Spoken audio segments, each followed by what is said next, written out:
There are still some more hockey playoff traditions to discuss, and if I really want to prove once and for all that ours are the best, I need an unbiased opinion. So I'm heading to the studio of a comedy legend who grew up in Toronto rooting for the Maple Leafs. And most importantly, he's a professional in the field of judging, Howie Mandel. Howie. PK, over here!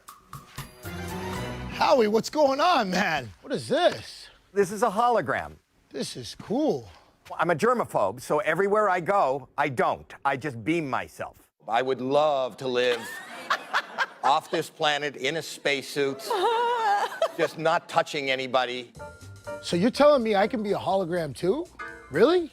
You can have it. Here, look, I'm actually coming out of the box right now. Oh my God, Howie. You want to? so No, I don't shake hands. I don't touch. That's why I have a proto. We'll get to the handshakes Okay, later. all right. You want to try it? I do want to try Come it. here. This is unbelievable. It's fun to joke around with Howie and his hologram, but he might not be laughing when he sees some of the hands-on traditions we have in store. What a pleasure and honor it is to be sitting here with Canadian legend Howie PK. Mandel. Oh. I am a huge fan of yours. And I'm a fan of yours.